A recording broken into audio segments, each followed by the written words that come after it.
Bien-aimés dans le Seigneur, amis, frères, internautes, que la grâce et la paix de notre Seigneur Jésus-Christ vous soient multipliées.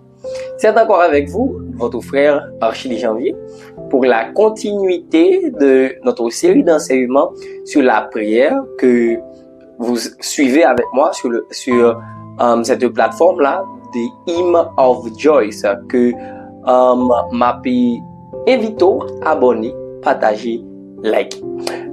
Nous te dans l'enseignement précédent qui c'est la prière. Et nous te que la prière c'est communication entre l'homme et Dieu. Et aujourd'hui nous allons voir l'autre phase qui c'est importance la prière gagne. Qui importance la prière gagne? Si nous lisons en Jacques le chapitre 4 le verset 6, nous disons approchez-vous de Dieu et il s'approchera de vous. Bien-aimés dans le Seigneur, celui qui veut une intimité avec Dieu doit s'approcher de Dieu.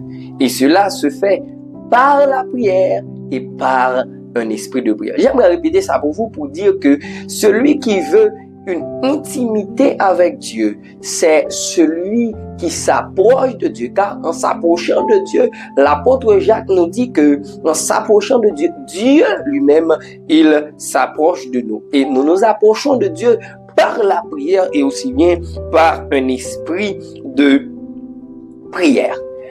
Bien-aimés dans le Seigneur, dans la vie, plus nous communiquons avec une personne, plus nous connaissons cette personne. Car la base de toute relation, c'est la communication. M'a dit ou ça me vle, ou a dit ça ou vle, nan kon ça nan parler, n'a éviter mes ententes. Exemple très clair, deux monde qui marient pour éviter disputes, pour éviter des grands malentendus, etc. Faut gen ça relé communication entre deux amis. Pour me capable dire mes amis, faut gen ça relé communication et plus moi parler avec vous, plus vous parler avec moi, c'est plus m'a connaît, c'est plus ou connaît. Et l'apôtre Paul nous dit que la nature ne vous enseigne-t-elle pas les choses spirituelles, c'est-à-dire la nature, les choses d'ici-bas nous enseignent les choses spirituelles. Car, bien aimé dans le Seigneur, nous remarquons que puisque plus me parler avec un monde, plus m'a connaît. De même pour Dieu, plus moi parler à bon Dieu, c'est plus m'a connaît bon Dieu.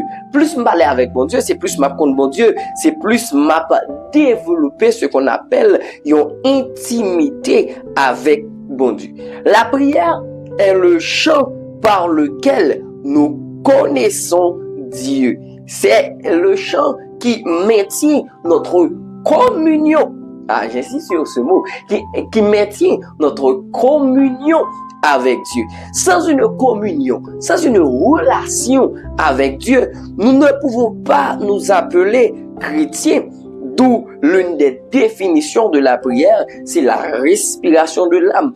Donc, qui maintient l'âme à la vie. Certains même arrivent à dire ce que le souffle est à la vie, c'est ce que la prière est à l'âme. Car la prière, c'est parler avec Dieu, c'est ce qui maintient notre communion avec Dieu. L'essence même de la vie du chrétien, c'est d'être étroitement lié avec Dieu. Et nous sommes étroitement liés avec Dieu, c'est par la prière. Bien-aimés dans le Seigneur, la prière est d'une importance capitale, car, comme je l'ai dit, elle maintient notre communion avec Dieu.